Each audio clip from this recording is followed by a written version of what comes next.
Vestlussaade Vaba sõna. Riigikogu liikmed Antti ja Evelin Poolamets räägivad poliitikast igal laupäeval uutes uudistes.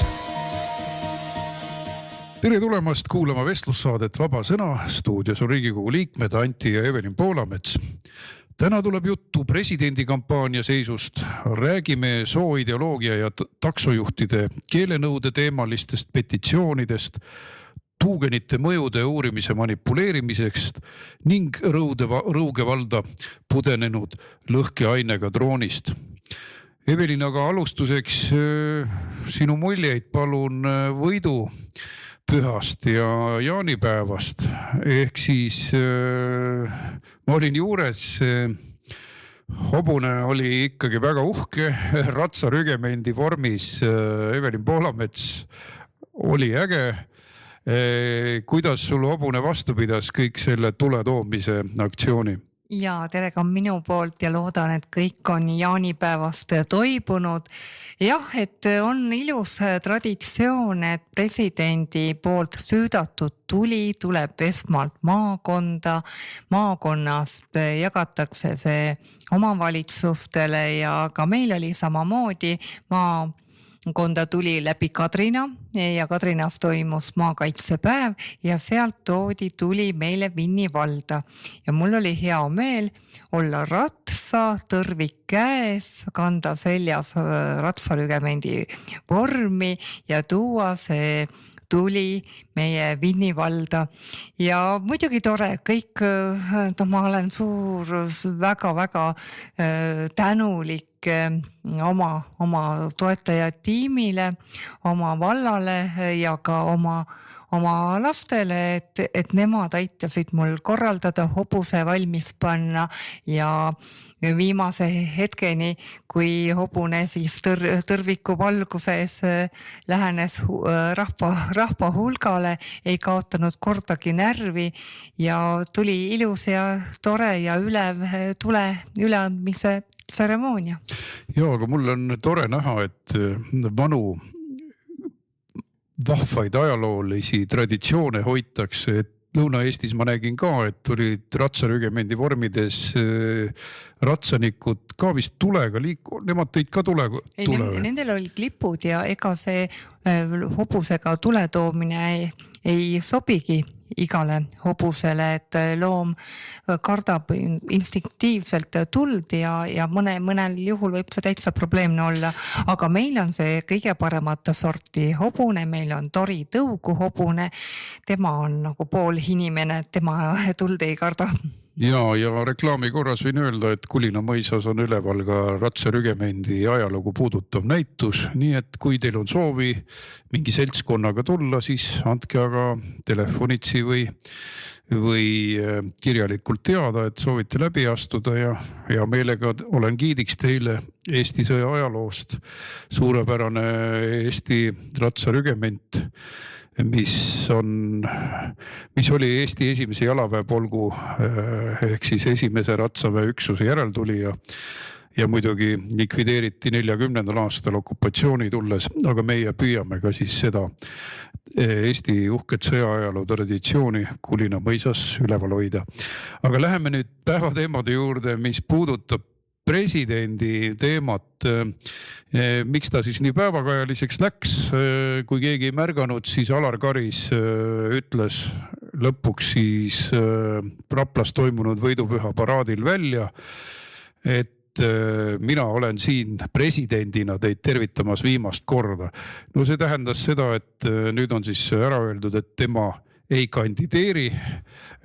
Keegi kahtles sellest, ta sai aru sellest jutust, et ta ei kandideeri, siis oli Art Juhanson Ühiskonnauuringute Instituudis, et ta ei kandideeri kindlasti Riigikogu esimestes voorudes, aga Art Juhanson arvas, et äkki võib juhtuda, et ta pärast rahva tungival tahtel mõnes viimases voorus tuleb ikkagi valimiskogus. Mis sa sellest jutust, Evelin, arvad? No ega tegelikult on see natuke nagu, ma ei tea, piinlik või veider, kui sa mõtled selle peale, et mis tagamõte seal on, et president ütleb, et ma annan teile tähtaja, et jaanipäeva paiku ma teatan, kas ma kandideerin või mitte, et mida see tähendab, et kas ta siis esitas mingi ultimaatumi, et kui teie siin Reformierakonna ja Eesti 200 saadikud koos Keskerakonna ja Isamaaga ei tule siis minu ukse taha kosjaviinadega,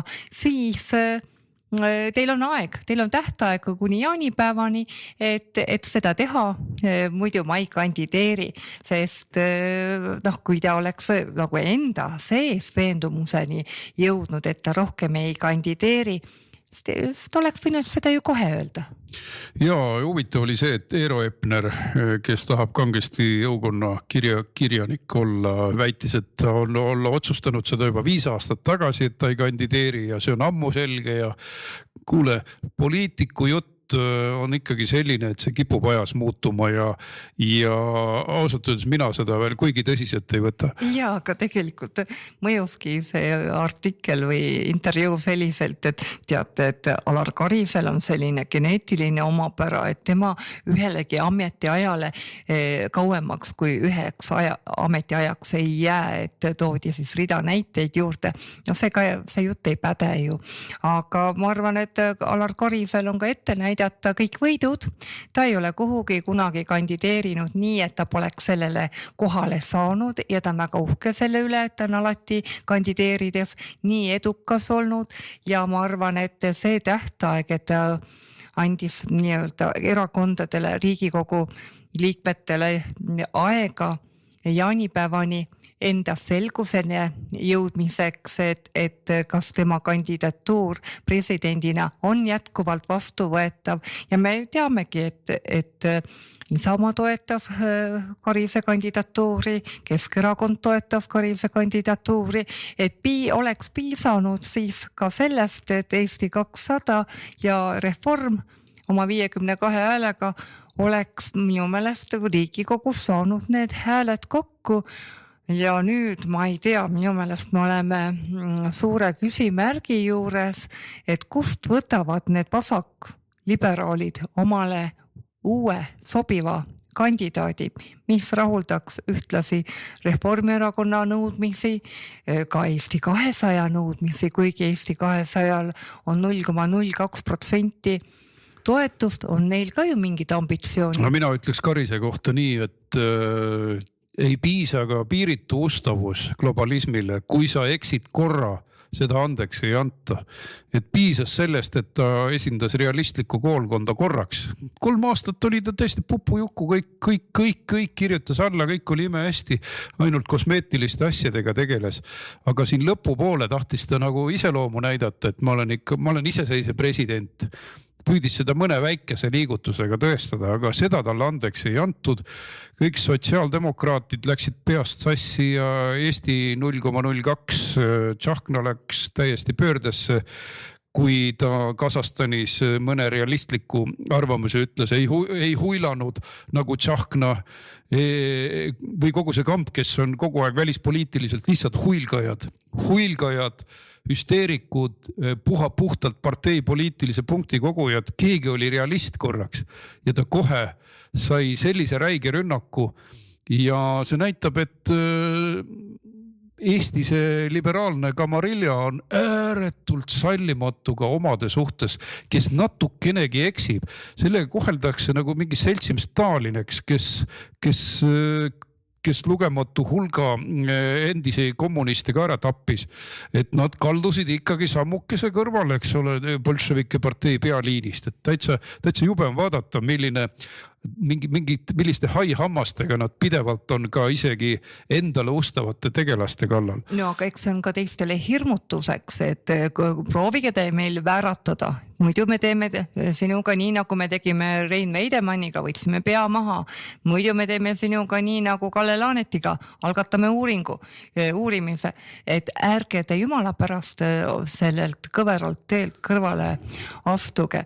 Minu järgmise presidendi ülesanne oleks nagu parandada seda üldist riigi mainet, sest praegu pole ime, kui inimesed ütlevad, tegu on režiimiga, mis on ikkagi väga irooniline väljend valitsuse kohta. Režiim tähendab, et nad kalduvad kõrvale põhiseaduslikest printsiipidest, on korraldanud mingi oma süsteemi selle sees, et see ongi režiimi tunnus, aga ma ütlen, et meil on mitmed režiimi tunnused, põhiseadusest kõrvale kaldumine käib kogu aeg, sellele kõikidel teemadel ei jõua peatuda, et ülimalt sallimatu jõhker seltskond mürgeldab. Jaa, aga nüüd me oleme ikkagi probleemi ees, et Eesti otsib presidenti. Evelin, aga mis sa sellest arvad, et me oleme mitu korda rääkinud ju sellest, et Rootsi vangid tulevad Eestisse, Eesti rendib oma ühe riikliku põhifunktsiooni välja. No miks me siis ei võiks Rootsist näiteks rentida presidenti, et kui Tartu vangla juba on, siis Kadrioru loss välja rentida, äkki see on kasumiga äri. Jaa, päris sellel mõttel on ju jumet, et kui me mõtleme, et tõesti riigi funktsioon on olla, ütleme ühiskonnas niimoodi toimiv, et me kulutame väga suuri summasid vangide ülalpidamiseks. Samas me kulutame väga suuri summasid ka presidendi ülalpidamiseks, et 2026. aasta riigi minu meelest presidendi kantselei eelarve on kuskil 7,3 miljonit eurot, et mõtle nüüd, et vangla oleme me välja rentinud, et saada 60 miljonit raha, teenida kasumit, aga mõelge, samamoodi riigi funktsioon on pidada üleval presidenti, et kus te olete nüüd Eesti Pakosta tuleb kohe. Meil on presidendi ametikoht. Laseme tegelikult 7,5 on ju vähe, siis tuleb rootslastelt nõuda 30 miljonit, et kui nad siia mingisuguse valitseja saadavad. See pole üldse halb mõte, sest tuletame meelde ajaloost korra, et kui Eesti Vabariik taas iseseisvus ja meil said Riigikokku kuningriiklased. Tervitan Kalle Kulbakit. Ja tervitused Kalle, pikka ikkagi tervist ja pikka iga. Aga Kallel oli ka ju idee, kus me saame Eestile kuninga. Ikka Rootsist, ja vaata, lähemegi ajalukku tagasi, et kuninga suguvõsasid kogu aeg toodi väljaspoolt sisse ja ma räägin siin ühe ajaloo või lausa paar ajaloo fakti, mida avalikkus teab vähe, sellepärast, et näiteks Soomel pidi ka kuningas olema, ta valiti isegi välja, see oli üks Saksa aadli suguvõsa mõistagi, ainult et esimese maailmasõja sündmuste tormis ta ei jõudnud Soome kohale, et lihtsalt katkestati see ära ja Soome läks vabariigiks. Soome pidi saama Yrjö nimelise kuninga ja sama oli Leeduga, et Leedu valis ka Saksamaalt kuninga perekonna välja, Mindaugas teine oli vist tema tiitel ehk siis Leedust ja Soomes pidid saama kuningriigid ja see on tavaline, et isegi Vene keisrid ja keisrinnad olid kuskilt kaugelt toodud. No aga jõuamegi jälle selleni välja, et ega siis ei pea ju olema president, kui juba kuningas ei pea olema kohalik, ei pea ju ka president kohalik. Evelin, aga see oli, ütleme, natuke satiiriline väljaastumine. Mina ütlen, et meil on vaja mitte tagatoa presidenti, sest see Rootsist toomine on umbes sama hea, nagu praegu meil tõmmatakse jänes kübarast välja kuskilt nurga tagant, meil on vaja otse valimisi tegelikult. Aga mõtle juba sellele, kui rahvas nagunii presidenti valida ei saa ja see tuuakse kuskilt mingi tundmatu, nagu Kersti Kaljulaid, täiesti tundmatu, ebameeldiv inimene. Ja mõelge, kui me saaksime välja rentida presidendi koha, meil oleks näiteks Rootsi president, see ju sobib nii hästi Rootsi vangidega. Kuule, Liisa Pakosta, võtke ennast kokku. Meil on ju aega seadust muuta siin. Evelin, ainuke abi ongi selles, et kui me tuleme välja otse valimisega, siis on presidendil autoriteeti. Vähemalt keegi, kes võitleb selle eest. Ma ei saa öelda, et meil õnnestub see, kui kergelt see võib-olla võtab veel 5 või 10 aastat isegi, sest meie süsteem on juba ka nii stagneerunud, et midagi muuta ei taheta. Ainuke, mis tehti, anti Brüsselile võim üle ja öeldi, et tema valitseb. Tegelikult, vaata, ma korraks tulen selle Rootsi presidendi näite juurde. See tundub imelik, eks ole, aga me oleme ju valitsemise Brüsselile delegeerinud. Kõik tuleb sealt, üle 50% seadusi, käsud, keelud, nõuded, kõik tuleb sealt. Neile sobib väga hästi sisse ostetud. Riigikogu valitsemisteenus on sisse ostetud, sest meie ainult kinnitame igasuguseid direktiive ja muud lollusi. Ja isegi need Euroopa Liidu määruseid me isegi ei saa enam hääletada, vaid need on justkui otse kohalduvad. Ja ikkagi, mulle hakkab see mõte järjest rohkem meeldima. Kui me oleme nagu nii kõvad vanglakohtade välja rentijad, mis on tegelikult minu meelest täiesti õudne, meile tulevad siia moslemi pangid, aga kui me rendime välja presidendi koha, no miks mitte, saame ka 60 miljonit Evelin, aga meil peab olema EKRE-l on siiski oma plaan ka. Minu meelest, kui ühtegi normaalset, kui Mart Helmet ära ei valita, siis Mart Helme hakkaks võitlema presidendi otsevalimise eest. Siis võib tõesti see teema uuesti võtta. Võtad selle Rootsi vangide paberi, selle lepingu, kirjutad sinna Presidential Palace asemele, Tartu vangla asemele, Tartu Prison House ja ongi uus leping valmis, summad, eks ole, ja siis kirjutatakse juurde, et 30 inimest saab tööd presidendi kantseleis, tööhõive tõuseb, just, täpselt. et töötud presidendi kantseleis töötajad saavad tagasi. Sest tegelikult ongi praegu selline olukord, et meil on ainult üks presidendikandidaat ja see on Mart Helme ja rohkem ei olegi kellegi vahel valida ja praegu seda juttu niimoodi rääkides, et paneme presidendi koha rendile või meie võime siin nalja teha. Aga ma üldse imesta, kui meil tulevad need, ma mõtlengi tagantjärgi, jos keegi oleks veel aastaid tagasi kujutanud olukorda ette, et Tartu vangla renditakse välja mingitele Rootsi pättidele, retsidele, moslemitele, ei oleks ju. Ja täna me teeme nalja. Ma arvan, et me homme võib-olla nutame. Mina ei kujutanud ette, et Eesti rahvas üldse oma suveräänsust ei hinda ja kingib kõik Brüsselile. Ja selles mõttes me olemegi poolsuveräänne riik, me ei ole suveräänne riik. Sellepärast, et Riigikogu, vaadake kas või põhiseaduse teksti. Seal on kirjas, seadusandlik võim kuulub Riigikogule. Kas pole ilus? Ja me istume Riigikogu liikmetena seal. Aga me teame kõik väga hästi, et see on totaalne vale ja põhiseaduse tekst ei vasta tegelikkusele. Seadusandlik võim kuulub ka Euroopa Komisjonile, Euroopa Nõukogule, Euroopa Parlamendile. Sealt tuleb üle poole Eesti seadusandlikust korrast, nii et meie põhiseadus on tõmmatud poolenisti puruks. Nii et kui siis meile näiteks Ülle Madis sokutatakse presidendikandidaadiks, Ülle Madiset õiguskantslerit, siis mina küsin, aga miks sa meie põhiseaduse eest ei seisa?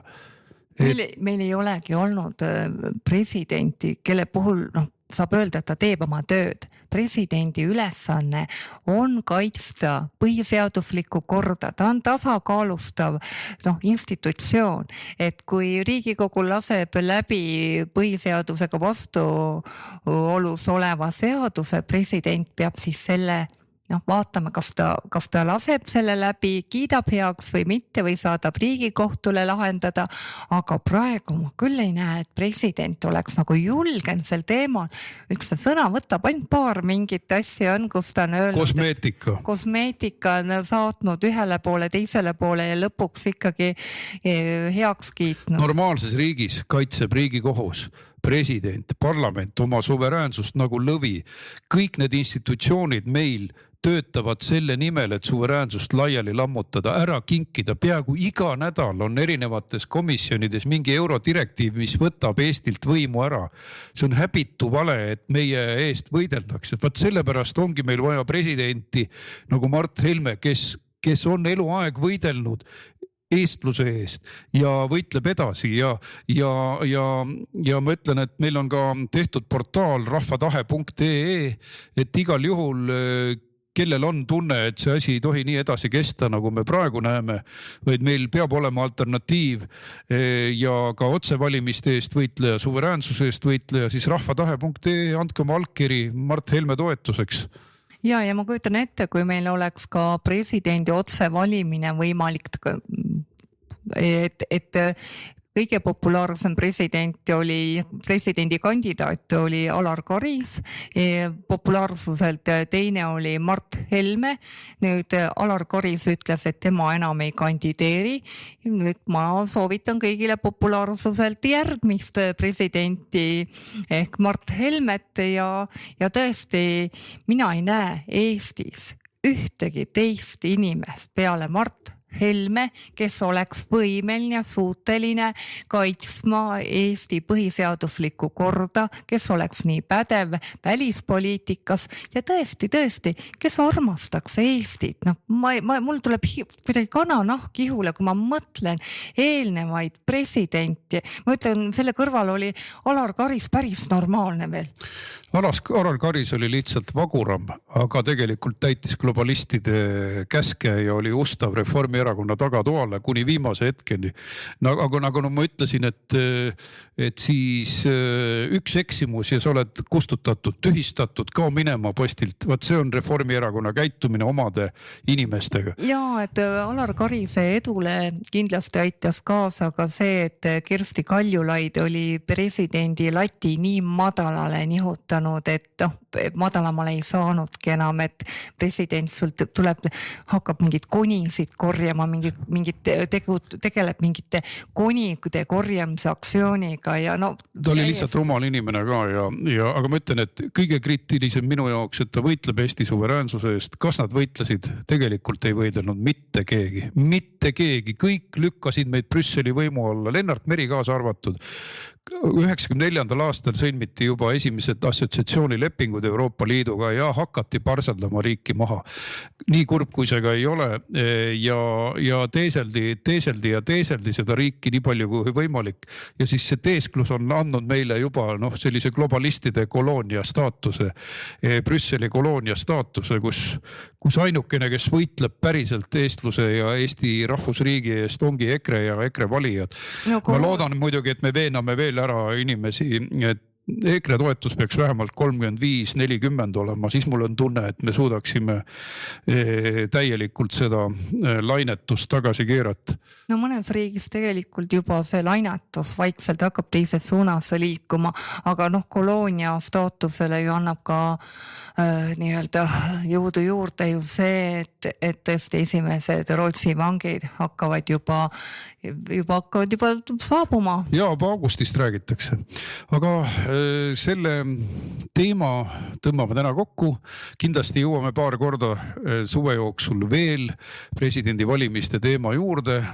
Olge lainel, me oleme ikka terve suve olemas ja teeme nüüd ühe väikese stuudiopausi. Aga enne veel minge kindlasti leheküljele rahvatahe.ee ja andke oma toetushääl Mart Helmele. Vestlussaade Vaba sõna. Vaata lisa uueduudised.ee. Oleme stuudios tagasi, Riigikogu liikmed Anti ja Evelin Poolamets räägivad poliitikast, päevakajalistest teemadest.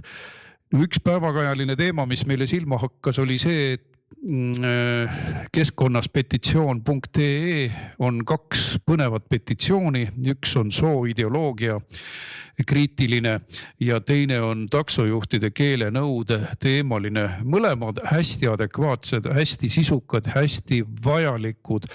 2 teemat, mis meile karjuvad näkku lausa.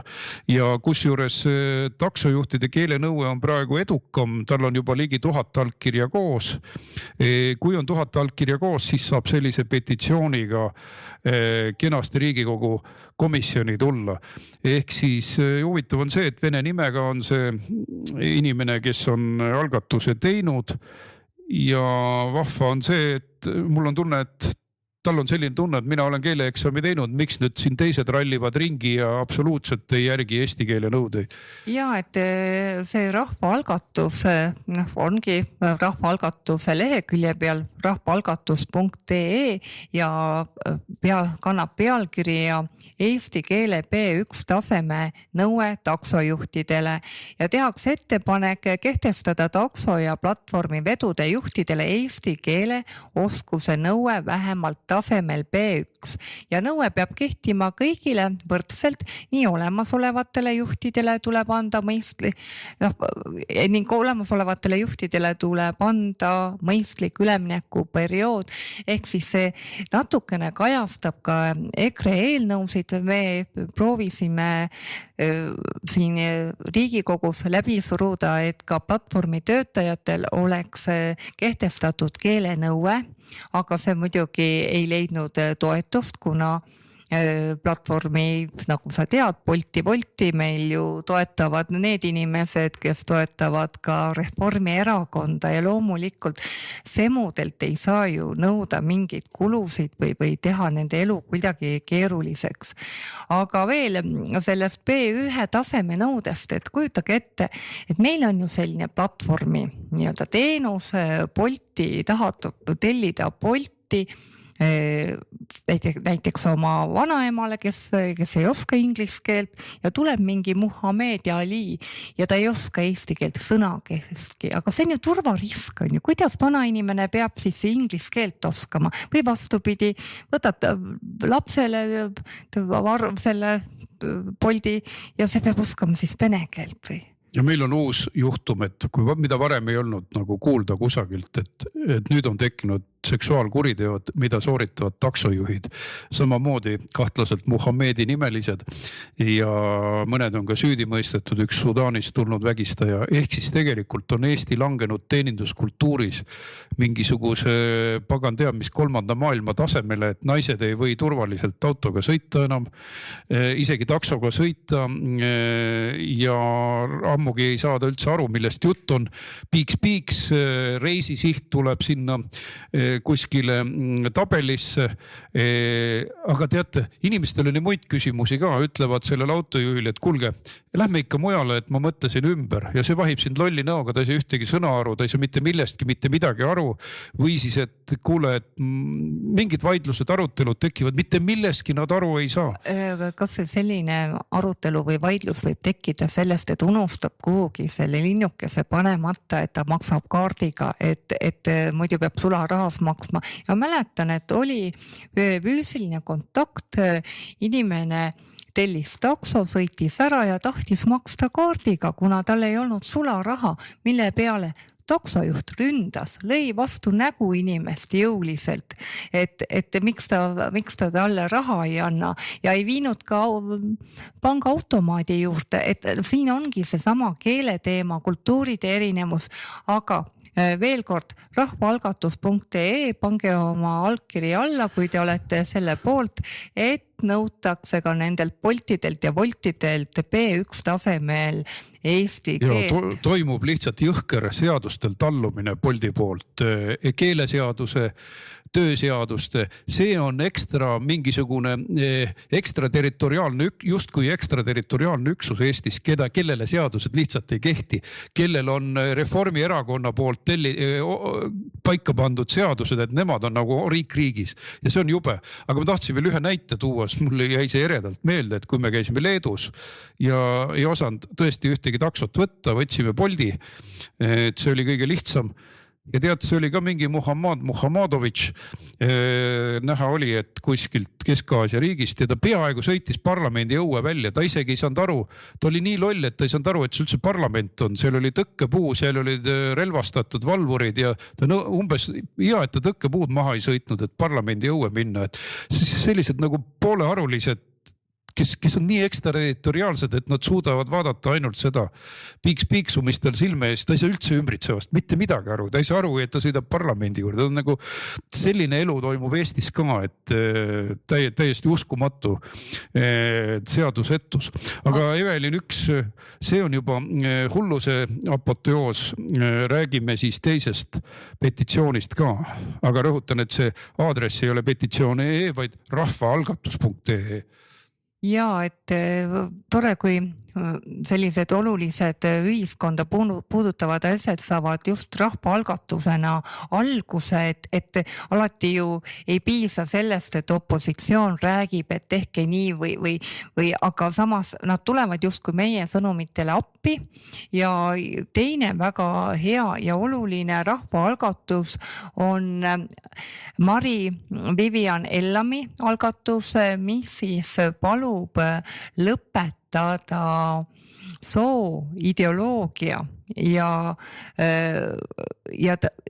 see on just kui ka koolides ka, et lõppvastuolulisele sooteooria levikule on selle rahvaalgatuse pealkiri ja väga hästi ja lihtsalt ta seletab lahti, et ei ole olemas 20 sugu, et bioloogilised sood on ainult 2 tükki, on mees- ja naissugu ja kui keegi tuleb rääkima, et on olemas mingid intersoolised, siis ta ütleb, et ka seal on 2 soo tunnused, et me ei saa rääkida umbes, et üks päev oled sa üks sugu ja teine ja et sugu on ka veel võimalik muuta ja ta jälle väga ilusasti kirjeldab sellest, et sugu ei ole, bioloogilist sugu ei ole võimalik muuta, kuna neid igasuguste hormoonidega võib ainult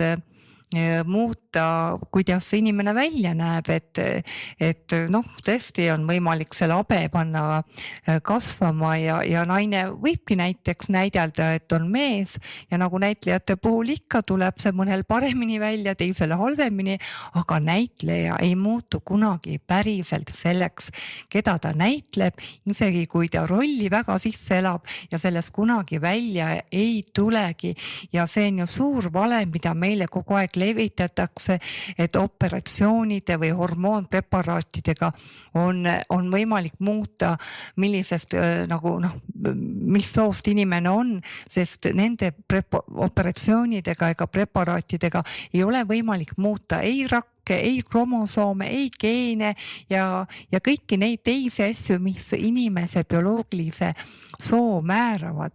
Ja tõesti tundub, et me oleme jõudnud ajastus sinna, kus me peame nii iseenesest mõistetavaid asju hakkama uuesti seletama. Ja mulle väga meeldib, et Mari Vivian Ellam on võtnud nüüd selle võitluse ette, eks ta saab nüüd, ma arvan, kõikide vasakäärmuslaste käest nii tühistamist kui ka sotsiaalset peksu. Aga siiski, Evelin, ma lohutan sellega, et vaata, see on nagu pärast neid homoideoloogiaid, millega osad on juba ära harjutatud, see on uus asi. Ehk siis see hullus ei ole nii juurdunud veel, et esiteks toimub vastupanu võitlust, nagu me selle petitsiooni näol näeme, et ega siis need vasakhullud ei jäta sinu aju pesemata.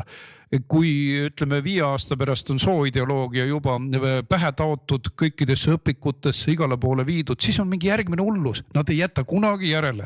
Nad tahavad, et sind alandada, nad tahavad, et ühiskond oleks alandatud. Üks hullumeelsus järgneb teisele.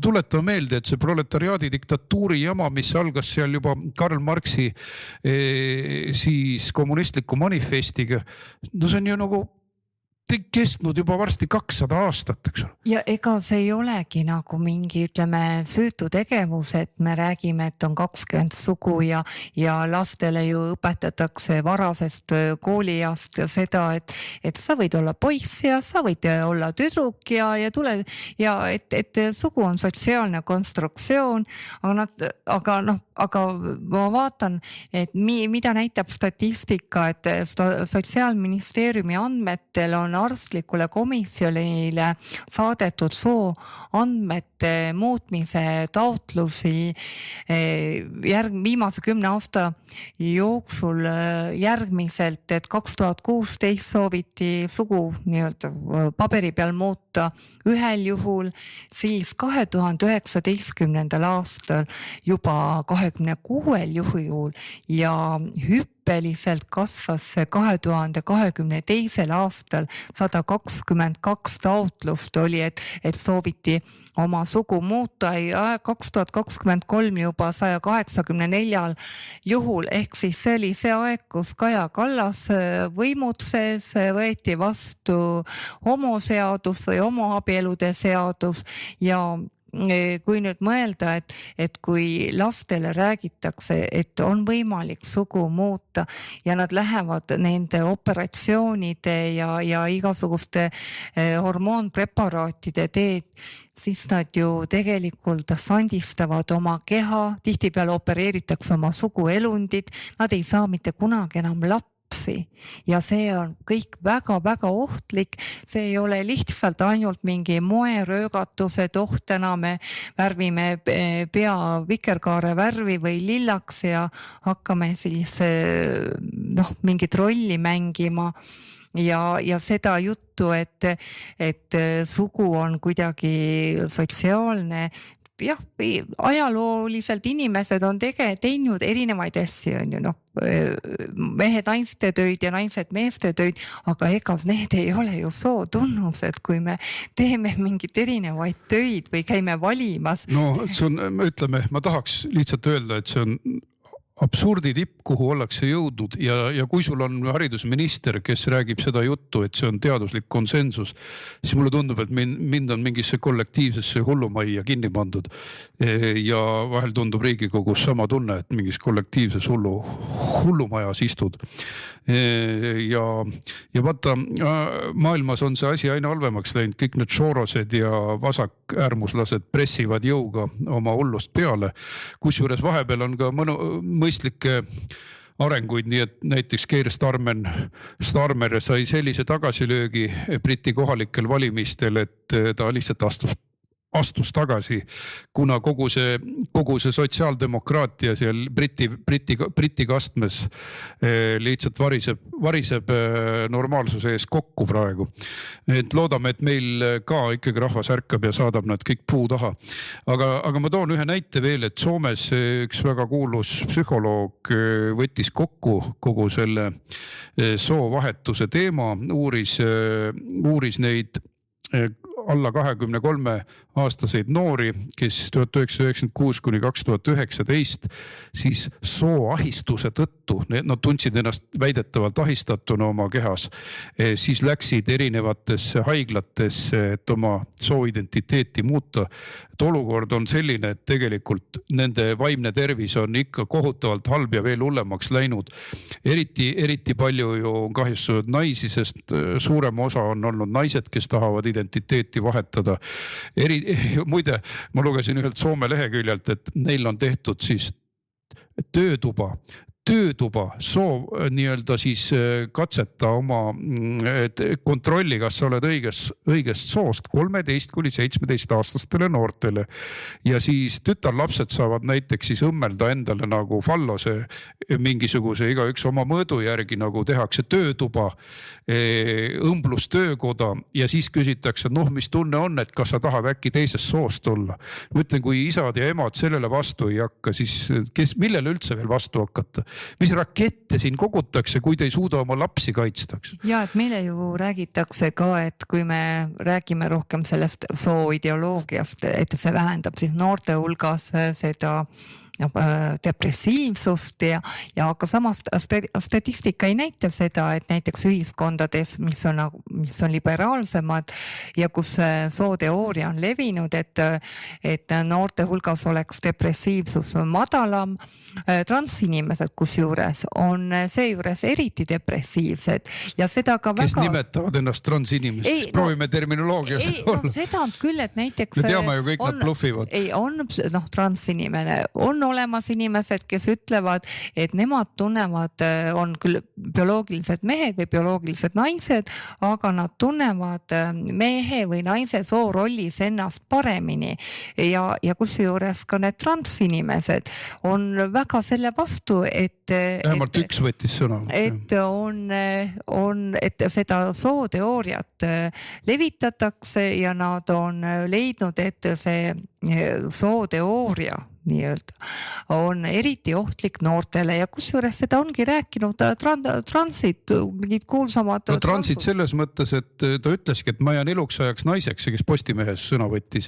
Ja ma tegelikult jään eluks ajaks naiseks. Mul alguses oli eufooria, kui ma hakkasin tabletti võtma, aga tegelikult mul oli psühhiaatriline probleem. Inimene tunnistas, ongi tegu psühhiaatrilise probleemiga ja siis eriti õõvastav on see, et nad kasutavad ära teismelisi, kellel on nagu hormonaalsed nagu üleminekuajad, kus neil on pea sassis, hormoonid ajavad pea ka sassi.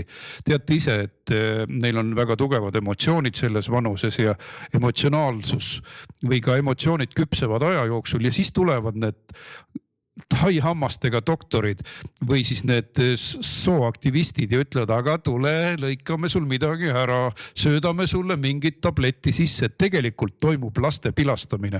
Ja ma ütlen, kõik, kes selles osalevad, on laste pilastajad, laste sandistajad, et ma küsin, et kuidas üldse Isamaas võib olla selline inimene, kes seal seda transaktsioone korraldab Rakveres. Mul on täiesti arusaamatu, et ma vaatasin, et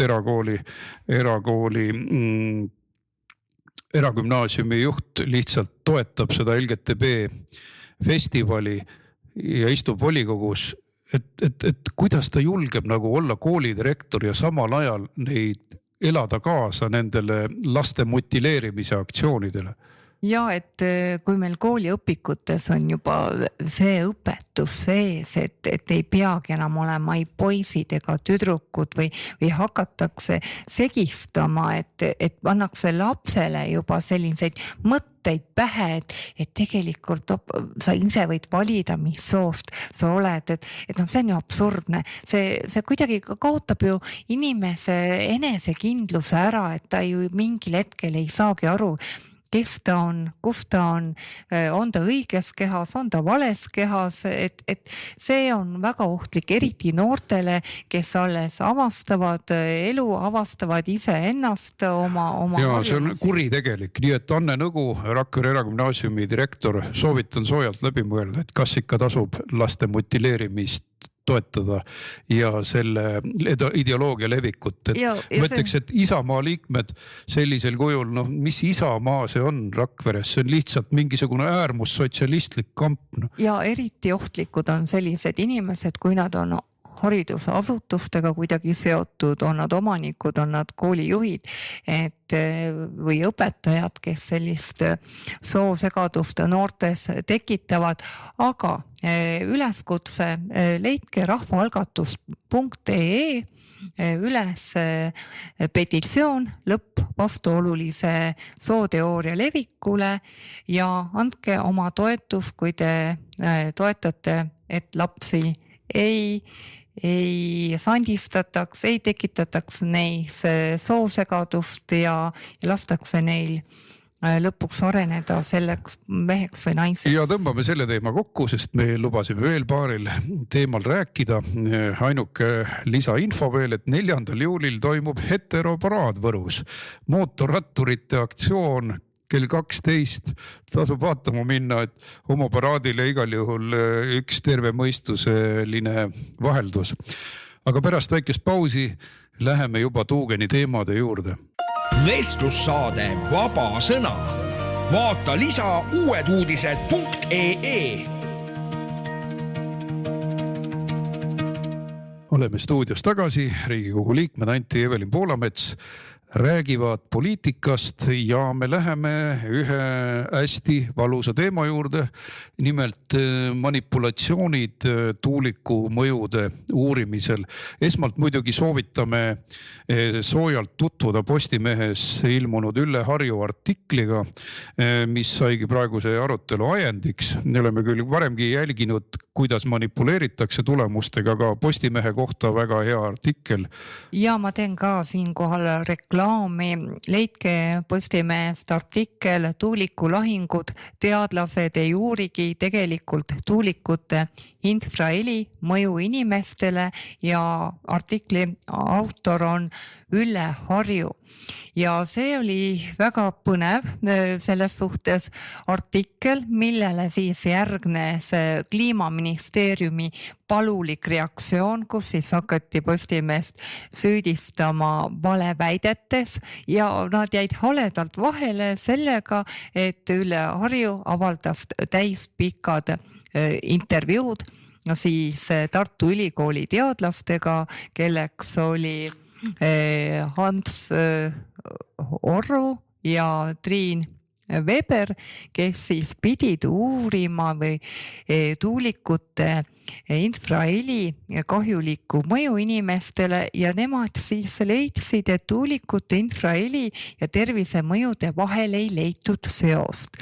Ja siis, kui Ülle Harju hakkas uurima, et milliseid analüüse nad kasutavad ja kas nad on midagi mõõtnud või uurinud, selgus, et nad olid valinud mingeid ilmunud kirjandust ja nad ei ole üldse saanudki sinna tuuleparkide juurde mõõtma ja neil ei olegi olemas selliseid mõõteriistu, millega uurida ja ka Postimees siis tegi ka ettepaneku, et võtame siis Uppsala ülikooli professor Ken Matsoni uuringute juurde koos nende vastavate mõõteriistadega, siis sellest keelduti. Öeldi, et oi, et tuulikute juurde saab mõõtma minna ainult tuuliku omanike nõusolekul.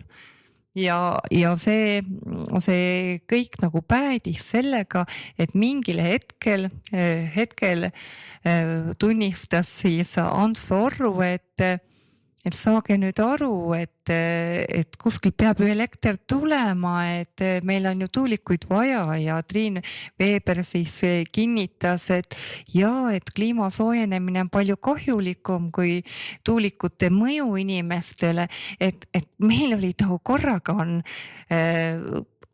teadlasteks on nagu kitsed kärneriks, ehk siis inimesed, kes tegelikult ei tahagi teada, kas tuulikutel on kahjulik mõju või mitte ja muide, Kliimaministeerium maksis selle uuringu eest 340 000 eurot ja mida me saime ainult, ma ei tea, 100 000 läks ainult lihtsalt kirjanduse loetelu tegemiseks, mis on ilmunud. No täiesti absurdne, kuulge, inimesed tehke üks korralik kursuse töö ja tehke kirjanduse loetelu, mis on teemal ilmunud, laske tehisarust läbi, viskab teile 4 lehekülge paberit ja 100 000 on teenitud.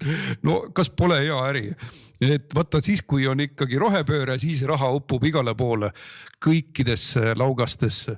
Ja et see kuidagi nagu nii valelikult tulla ja ütlema, et tuulikutel ei ole mõju ja eitada ja muide, ma veel räägin Ken Matsonist, kes hakkas rääkima tuulikute kahjulikust mõjust, oli seetõttu, et tema käis oma meeskonnaga infraheli seal läheduses mõõtmas ja meeskonna liikmed tundsid korraga ennast väga halvasti, et kui nad olid tuulikute lähedal, see tekitas väga halba enesetunnet ja Ken Matson ütlebki, et need hiiglaslikud tuulikud, mida kõrgem on tuulik, seda tugevamat sellist õhurõhku see tekitab, seda kaugemale see heli levib ja seda ohtlikum ta ka tervisele on, et need tuulikud, mis meil siin plaanitakse püsti panna ligi 300 meetri kõrgused tuulikud,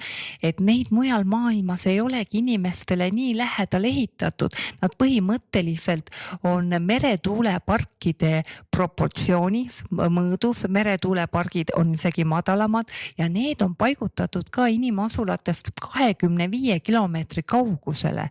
Aga nüüd meil tahetakse alla kilomeetri isegi mõnes kohas panna neid nii-öelda meretuuliku mõõtmetes tuulikuid ja me oleme usaldanud ennast 2 Tartu Ülikooli teadlase kätte, kes tegelikult ju eitavad päriselt ka tuulikute mõju, ütlevad inimesed kujutavad endale ette. Kes valetavad eesti keeles öeldes, valetavad ja ei suuda uuringuid teha ja meelega ei suuda uuringuid teha, sest Matson oli nii kõva mees, et ta võttis vastavad seadmed, mida on vaja, näiteks mikroparameetri. Neil ei olegi sellist riistapuud, nad pole kuulnudki, et sellistega saab mõõta. Ehk siis tegu on tippteadlasega, kes lihtsalt lihtsalt ei lase teadusest üle sõita ja ta modelleerib ju suurte tuuleparkide infraheli, madalsagedusmüra ja tegu on tippfüüsikuga, kusjuures kohe mindi talle kallale, kohe hakati venemeelsust ja ma ei tea mida kleepima, nagu iga asja puhul, kus sa tervet mõistust ilmutad, neil on alati silt võtta. Aga Uppsala ülikool, näed, ei distantseerunud temast ja vastupidi, et toetas oma professorit, et las teeb teadust. Ja mida veel tuuakse välja, et noh, et teate, et infraheli on ju looduses ka merekohin ja tuulesahin, aga sellist pulseerivat heli tekitab ainult tuulik ja seesama rõhumuutus, see nähtamatu võnge, vibratsioon tekitab ka inimeste organis resonantsi, tekitab organite rakkudes neid ütleme anomaaliaid või tekitab sellist häiringut, et sel hetkel, kui tuulikulaba läheb tuulikutornist mööda, ta surub korraks õhu kokku. Need on sellised nähtamatud helilained, mis levivad väga kaugele, aga mõjuvad meie siseorganitele väga inimestel on hästi madalad sagedused organitel, et seal see probleem peitubki, et nad lähevad resonantsi sinu kehaelunditega, seda on uuritud küll. Näiteks tore on kuulda, et Eestis on füüsikadoktor Villu Pella, kes elab Haljalas, on juba pensioneerunud mees, soojusenergeetika ekspert, kes on ka selle teemaga tegelenud, on Lätis teaduste doktor, keda me käisime kuulamas Valgas, kes on öelnud, et tegelikult 70 kilomeetrit ja rohkem on tema arvates nende tuulikute mõju, sellepärast et see on lihtsalt nii pikk laine. Ma tooks veel ühe nagu sellise füüsilise mõju, mida me ka ju võiksime öelda, et ega see ei ole ju kahjulik. Näiteks võtame merehaiguse. Kui sul sa oled mere peal, on sul sellest kõikumisest halb, aga see ongi, igal ühele see ei mõju, aga väga paljudele hakkab sellest tasakaaluorganis tasakaalu häiring, et inimene hakkab mingil hetkel oksele, tal on süda paha, tal on halb, kuigi võiks öelda, et kui füüsiliselt ju keegi haiget ei tekita inimesele ega mingi hainega ei mõjuta. Ühesõnaga, lihasrebendeid ei pruugi tekkida, aga inimestel on väga paha olla. Sinikaid ka mitte, aga saate aru, et kuidas sellised isegi väiksed kõikumised inimese organis võib tekitada nii suure tagajärje, et inimene öögib ja ei saa süüa. Aga tegelikult tekivad ka surmad selle tõttu, et kui inimesel näiteks vererõhk tõuseb selle tulemusel ja ta saab infarkti, kas siis on otsene mõju või ei ole? Ma korraks räägin veel lõpetuseks, sest meil hakkab selle teema aeg otsa saama.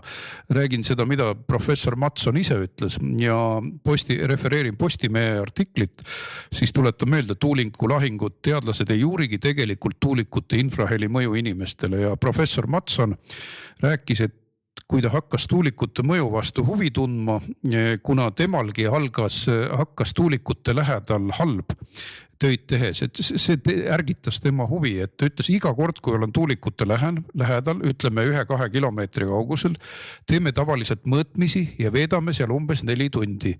Öösel juhtub see, et mul on kohutav tinniitus ja siis ma ei saa magada. Olen migreeniga ärkvel ja tavaliselt kestab see paar päeva. Ja rääkisin inimestega, kes elavad tuulikute lähedal ja nad ütlevad sama asja. No minul on lihtsalt see soovitus inimesed, et kui te ei taha ise kodunt välja kolida või katsejänesed olla, siis tulge selle teemaga kaasa, uurige kaasa, toetage ausaid uuringuid, toetage EKRE-t. Me oleme mitmel pool juba tuulikud seisma pannud, et minu meelest inimese kodu maksab rohkem kui köögilauas ääres sõimamine, et hakake päriselt tegutsema, kui te tahate neid probleeme vältida. Nii et see suvi ei tohiks ka olla unelemiseks neile, kes tahavad tõsiselt oma kodu, küla ja oma kandi eest välja astuda. jah, et me ei saa, me hetkel olemegi nagu jäänud räästa alla või sellisesse olukorda, kus tegelikult riik ei tunne huvi selle vastu, et kas sul pärast tuulikute tööle hakkamist on kogu aeg selline tunne, et nagu sa oleks tormisel merel rappuval laeval ja sul on süda paha või peavalu või ajab öökima, et me peame ise oma kodude eest võitlema, mitte lubama neid hiiglaslikke tuulikuid ja kutsun ka valdasid kaitsma oma elanikke, panema kas või piirangud peale, nagu mujal maailmas on, et tuulikud ei ole reeglina kõrgemad kui seal 120 või 150 meetrit, et ka sellest piisab, et panna kõrguspiirangud peale, et hoida inimeste tervist. Suurepärane tähelepanek, pöörduge siis meie poole, kui on vaja head nõu saada, lahkelt seda ka jagame. Aga pärast väikest pausi on meil viimane teema, Rõugesse kukkunud droon. Vestlussaade Vaba sõna. Vaata lisa uueduudised.ee. Oleme stuudios tagasi, Riigikogu liikmed Anti ja Evelin Poolamets räägivad poliitikast ja elust. Ja nüüd me oleme siis sellises olukorras, Evelin, et meil hakkab nõukogude aeg sisse tulema ka varjamispoliitikas, sest hämmastav uudis oli ERR-is. Nimelt, et siis kui oli üks suurem droonide liikumine sinna Vene sadamate poole, siis juhtus nii, et 3. juunist ilmselt, siis keegi täpselt kuupäeva ei tea, aga arvatavasti kukkus Rõuge kandi põllu peale üks droon, millel oli 5 kilogrammi lõhkeainet ja seda vaikiti maha. Kaitsepolitsei büroo juht Harris Puusepp ütleb, et 10. juuni õhtupoolikul tuli see teave, ehk 7 päeva pärast arvatavat allakukkumist, et keegi inimene läks niitma, avastas kõrgema heinasest drooni, puu otsas olid ka droonijupid ja siis uudis tuleb meil 22. ehk siis praktiliselt 10 päeva hiljem, et mis siis toimub, et kuulge, 5 kilogrammi, jumal tänatud, see inimene on teist korda sündinud, et ta oma niidukiga ei kihutanud selle 5 kilose drooni otsa. Mäletan, milline auk jäi Võrtsjärve lähedale, kui üks droon alla pudenes. Ja see 5 kilogrammi lõhkeainet, et muidugi me ei tea, mis lõhkeainega tegu oli, juhul kui me mõõdame, et 5 kilogrammi lõhkeaine puhul näiteks TNT ekvivalenti, et oletame, et tegu on siis sellise lõhkeainega, mille järgi siis neid lõhkeaine tugevust määratakse, et on trinitrotolueeniga ja kui nüüd mõelda, et alati ei ole ka ju oluline, kui palju seda lõhkeainet on, vaid ka see, et kui kiiresti see plahvatab, millise hävingu see siis kaasa toob, et ma uurisin, kuna väga palju infot ei olnud, mis tüüpi lõhkeainega tegu oli, kas see oli mingi plastlõhkeaine või eksogeen või tõesti trinitrotolueen, siis kui nüüd aru saada, mida tähendab 5 kilogrammi lõhkeainet TNT ekvivalendiga, siis oli see võrreldav, võib-olla vanemakooli inimesed teavad, et milline Nõukogude Liidus oli siis F1 käsigranaat. Ma arvan, et sõjaväes inimesed puutusid kokku, siis neid käsigranaate oleks 80–85 tükki, et samasugust plahvatusjõudu tekitada või siis nüüd M67 tüüpi granaate oleks siis 25–30 tükki, et selline lõhkeaine kogus on 5 kilogrammi lõhkeainet, mille ütleme ekvivalent oleks siis TNT, aga veel see ka, et ja see pidi olema peibutusdroon. Minu meelest oli ikkagi tegu ründedrooniga ja nähes, kuidas kuidas valitsus käitus, et kuidas seda varjati. Minu meelest me peaksime nüüd kogu aeg väga tähelepanelikud olema nii põldudel niidukiga niites kui ka, ma ei tea, lastele rääkima, et kui te leiate kuskilt rohu seest mingi droonijäljed, ärge näppige, seal võib olla 5 kilogrammi lõhkeainet või ja järgi jääb üks väga suur auk nendest inimestest, et tegelikult põhjarannikule on uhutud hulk droone. Ma olen ise saanud mitmeid teateid, kusjuures väga profidelt kaitseliitlastelt, ei ole tavalised paniköörid üle Eesti, kus nad on nendel tihedamatel drooni liikumiste aegadel kuulnud hommikul drooni ülelendu Tallinna lähedal mitmes kohas. Ehk siis peabki tuginema mitte riigiasutustele, vaid oma tuttavatele, kes sulle teada annavad, et kuule, mina nägin oma silmaga. Rakvere külje all kuulis ka üks inimene tollel 3. kuupäeval, kui tuli teatada, et droon lendas üle. Et ma ei usu, et Eesti kaitsevägi hakkab sellel ajal droonidega lollitama. Ei ole ju, eks ole, see peab võõras droon olema, et tegelikult droonid lendavad juba meie kodude lähedalt. Aga mis kõige hullem, varjatakse ja see on risk inimeste eludele, et pagana pihta. Ja mul oli see kogemus, kui ma vaatasin 3. kuupäeva rünnakuid. Umbes samal ajal toimus siis Soomes Primorski sadamale. Kuule, Primorski sadamale ju see on nii lähedal Eestile, et Eesti päästeteenistuse lehel polnud poolt sõnagi selle kohta. Ehk siis nad on võtnud varjamistaktika, mis on täiesti arusaamatu, et mis toimub. Teil on ülesanne meid teavitada, mitte ära peita vaiba alla, sest ma ei tea, siis kui paned kolla punase või selle kollase sinise lipukese välja, siis on kõik lubatud, eks ole, siis me vaikime kõik maha peasi, et nagu, ma ei tea, kellele nad meeldida tahavad, kulla inimesed, sest kõik, ka põleng on ebameeldiv asi, kui kuskil maja põlema läheb. Kas vaikime nüüd selle ka maha või?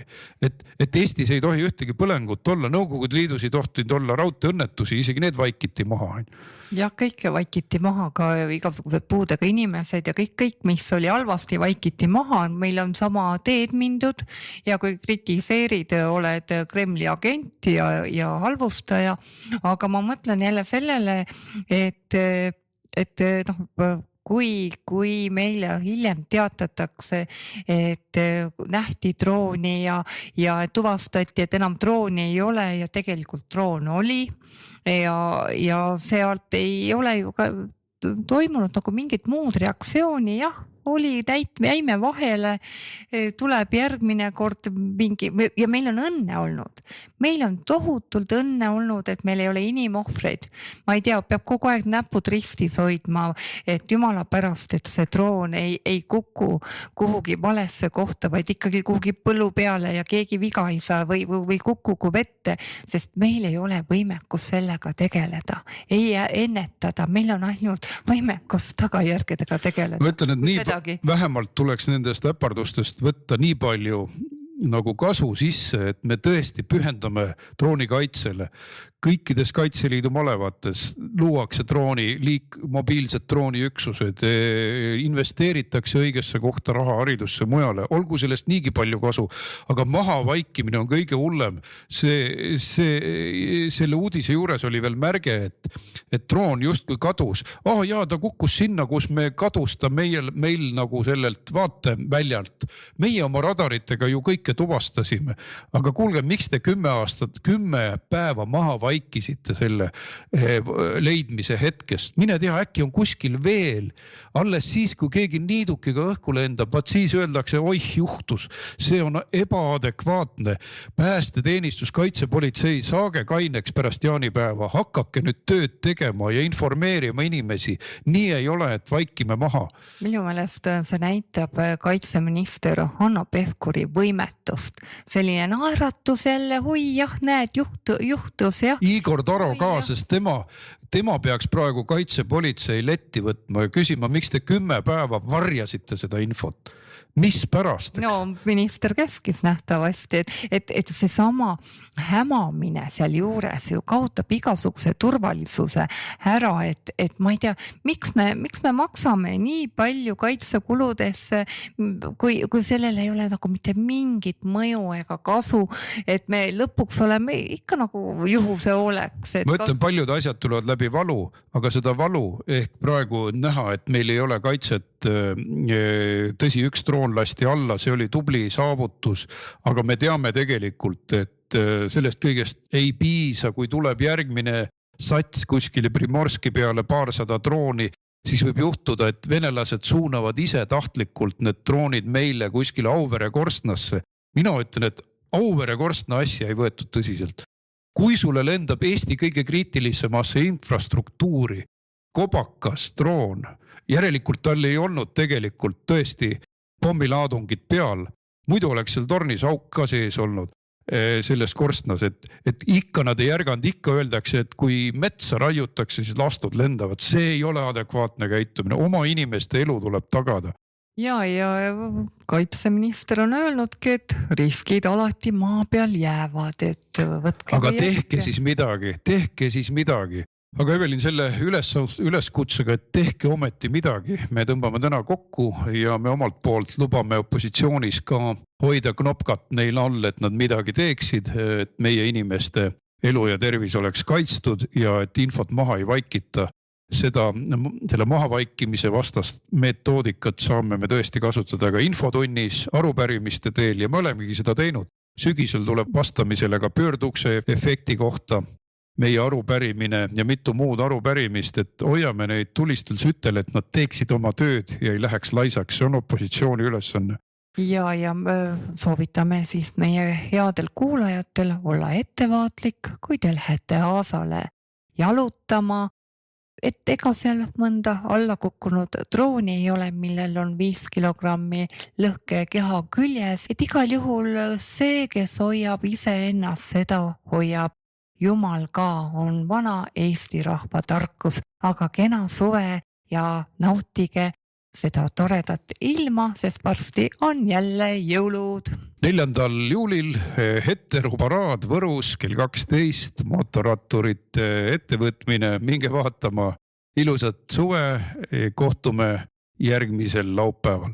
Ja sinna võib ka lapsed kaasa võtta, ei ole nähtavasti muret vaja tunda, et mõni mees on ennast paljaks kakkunud, pea punaseks värvinud, huuled ka ära värvinud ja lühikese kleidi selga tõmmanud. Ma arvan, et heteroparaad on paraad oma parimas võtmes. Aitäh kuulamast! Kuulmiseni! Vestlussaade Vaba sõna. Riigikogu liikmed Anti ja Evelin Poolamets räägivad poliitikast igal laupäeval Uutes uudistes.